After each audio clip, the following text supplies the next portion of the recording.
দর্শক, হঠাৎ করে ডক্টর ইউনূস এই বছরের ডিসেম্বরের মধ্যে নির্বাচনের তাগিদ কেন দিলেন? আজকে যে সংস্কার কমিশন, ঐক্যমতের কমিশন, সেই কমিশনের দুইজন সদস্য ডক্টর আলী রিয়াজ এবং বদিউল আলম মজুমদার, তারা দুজন যমুনায় ডক্টর ইউনূসের সঙ্গে মিটিং করতে গেলেন এবং সেখানে ডক্টর ইউনূস তাদেরকে ডিসেম্বরের মধ্যে নির্বাচনের কথা মাথায় রেখে সংস্কার কার্যক্রম এগিয়ে নেওয়ার কথা বলেছেন।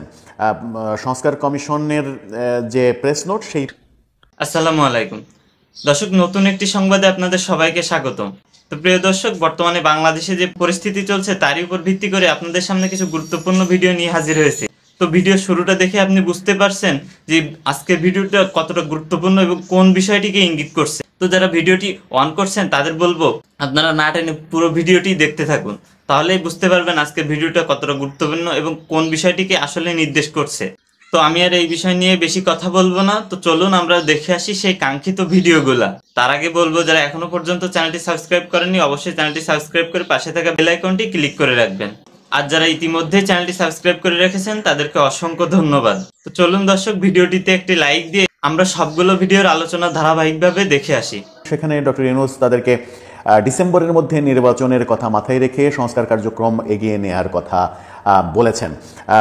সংস্কার কমিশনের যে প্রেস নোট, সেই প্রেস নোটে এমন তথ্য জানানো হয়েছে। পরবর্তীতে সেই প্রেস নোট আবার পরিবর্তন করা হয়েছে। সরকারের মধ্যেই এক ধরনের সার্কাস যে চলছে, সেটা official Facebook page, chief adviser government, সেই অফিসিয়াল ফেসবুক পেজে তাদের বিবৃতিতে স্পষ্ট হয়েছে। সেখানে একটা বিশেষ দ্রষ্টব্য দিয়ে নোট আকারে ব্যাপারটা তুলে ধরা হয়েছে যে আমরা ভুলবশত আগে ডিসেম্বরের কথা বলে প্রেস নোট দিয়েছিলাম, সেটা আসলে ভুল ছিল। সঠিকটা আসলে কি ছিল? সরকার কেন টালমাটাল হয়ে যাচ্ছে? ডক্টর ইউনূস কেন হঠাৎ করে আবার ডিসেম্বরে নির্বাচন করে সরকারের অন্য গণতান্ত্রিক সরকারের কাছে ক্ষমতা হস্তান্তর করে চলে যাওয়ার কথা বলছেন? কোন চাপে পড়েছেন? আন্তর্জাতিক চাপ অনেক বেশি বেড়ে গেল কিনা, সেই আলোচনায় করবো এই ভিডিওতে। থাকবেন পলিটিক্স টিভির নিয়মিত আয়োজনে।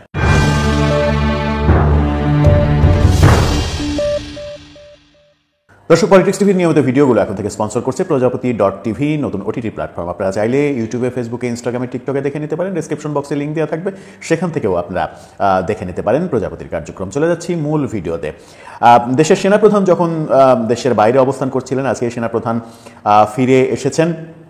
ঠিক সেদিনই প্রধান উপদেষ্টার সঙ্গে বিশেষ বৈঠকে লিপ্ত হলেন ডক্টর আলী রিয়াজ, ঐক্যমত কমিশনের ভাইস চেয়ারম্যান, এবং সদস্য বদিউল আলম মজুমদার।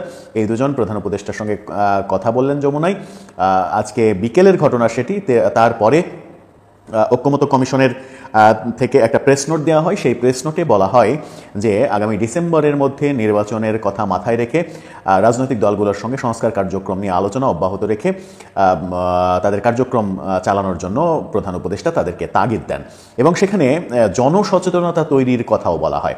সরকার কেন সংস্কার বিষয়ে জনসচেতনতা তৈরি করবে? সরকার জনগণকে কেন সংস্কার করতে হবে এটা জনগণকে বোঝাতে চাবে? জনগণের প্রতিনিধি যেহেতু রাজনৈতিক দলগুলো, রাজনৈতিক দলের সঙ্গেই আলোচনা করে কেন সিদ্ধান্ত হবে না?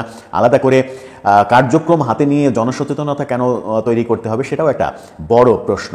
কিন্তু ডক্টর ইউনূস ডিসেম্বরের মধ্যে নির্বাচন করে, সংস্কার করে নির্বাচনের প্রক্রিয়া হাতে নিয়ে রাজনৈতিক দলগুলোর সঙ্গে আলাপ আলোচনা অব্যাহত রাখতে বললেন কেন, যেটি আবার পরিবর্তন করা হলো প্রেস নোটে। এবং চিফ অ্যাডভাইজার গভর্নমেন্ট সেটার অফিসিয়াল ফেসবুক পেজে যে বিবৃতিটা দেওয়া হলো, এখন থেকে আমরা যখন ভিডিওটা করছি তখন থেকে 2 ঘন্টা আগে এই বিবৃতি দেওয়া হয়েছে।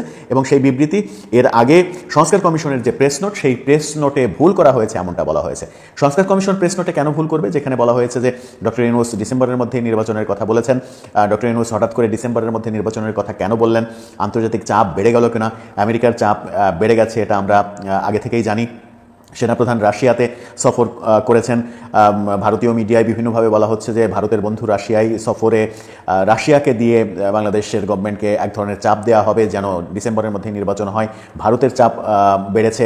ট্রান্সশিপমেন্ট যে চুক্তি, সেই চুক্তি ভারত বাতিল করেছে, সেখান থেকে চাপ প্রচণ্ড বেড়েছে এবং ভারতীয় তরফ থেকে বলা হয়েছে স্পষ্টভাবে দ্রুত নির্বাচন দিয়ে ক্ষমতা হস্তান্তর করার কথা। এবং এই সরকারের, অন্তর্বর্তীকালীন সরকার থাকা অবস্থায় ভারত সরকারের সঙ্গে তাদের সম্পর্ক তৈরি হবে না, এটাও স্পষ্ট যখন বলে দেওয়া হয়েছে। তখন সেই সব চাপের কারণেই ডক্টর ইউনূস ডিসেম্বরের মধ্যেই নির্বাচন দিয়ে ক্ষমতা হস্তান্তরের কথা বললেন কিনা। কিন্তু সরকার সংস্কার কমিশনের যে প্রেস নোট, সেই প্রেস নোট কেন তাদেরকে বদল করতে হলো? তার মানে সেই প্রেস নোটটা দেওয়ার পরে তাদের নিজেদের মধ্যেই কি এক ধরনের কেওয়াজ শুরু হয়ে গেছে যে উপদেষ্টা পরিষদের মধ্যেই বিভিন্ন ভাগে বিভক্ত এরকম আলোচনা অনেক দিন থেকেই ছিল, কেউ মানবে কেউ মানবে না।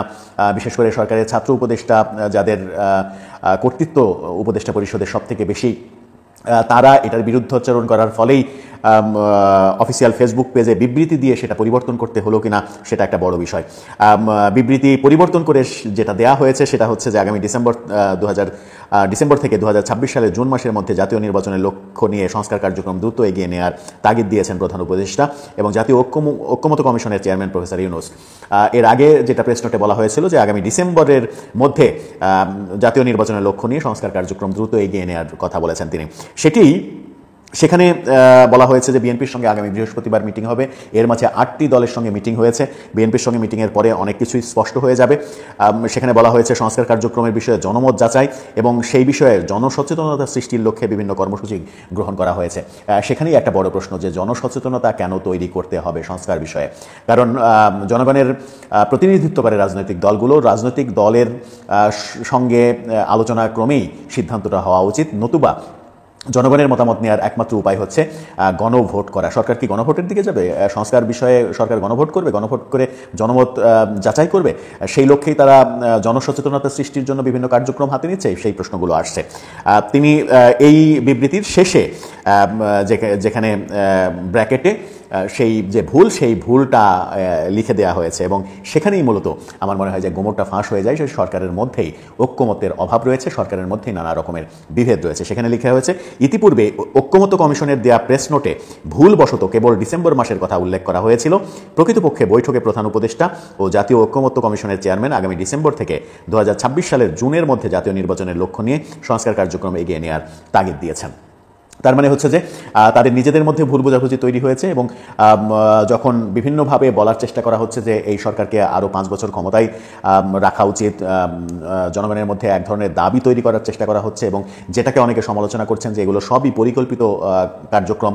স্বরাষ্ট্র উপদেষ্টাকে জনগণের দোহাই দিয়ে বলতে শোনা গেছে যে জনগণ চায় এই সরকার আরও 5 বছর ক্ষমতায় থাকুক। জনগণ চায় এটা তিনি কিভাবে বুঝলেন সেটাও একটা বড় বিষয়, কারণ দেশে তো কোনো গণভোট হয়নি এবং দেশে প্রচলিত জরিপের কোনো আন্তর্জাতিক স্ট্যাটাসও মেনটেন করে কোনো জরিপ হয়নি। ফেসবুকে বিভিন্ন ধরনের পেজ থেকে বিভিন্ন পোল ছাড়া হচ্ছে, সেই ভোটিং পোলকে নিয়েও নানা রকমের বিতর্ক রয়েছে যে বিদেশি আইডি থেকে ভোট দেওয়া হচ্ছে এবং সেই ভোটিং পোল বুস্ট করে ভোট কেনা হচ্ছে, এরকম সমালোচনাও যখন রয়েছে তখন সরকার দোটানার মধ্যে পড়ে গেল কেন? আন্তর্জাতিক চাপ বাড়লো কিনা, রাশিয়া থেকে নতুন চাপ আসলো কিনা, সেনাপ্রধান রাশিয়া সফর করে সরকারকে নির্বাচনের চাপ দেয়ালেন কিনা, নানা রকমের আলোচনা কিন্তু এবার সামনে এসে যাচ্ছে। সব থেকে বড় আলোচনা যেটা সামনে এসে গেল এই মিটিংয়ে, এবং মিটিং হয়েছে সেই বিকেলে, একবার প্রেস নোট দেওয়া হলো, সেই প্রেস নোটকে ভুল ব্যাখ্যা দিয়ে 2 ঘন্টা আগে আবার ফেসবুকে পোস্ট দেওয়া হলো। ব্যাপারটা খুব একটা স্বাভাবিক মনে হচ্ছে না। দর্শক, আপনার কি মনে হয় ব্যাপারটা কি খুব স্বাভাবিক মনে হচ্ছে? আর আন্তর্জাতিক চাপ বাড়লে কোন কোন দেশের চাপ বেড়ে গেল এই সরকারের উপরে, সেই মতামত জানিয়ে আপনারা লিখতে পারেন আমাদের কমেন্ট বক্সে।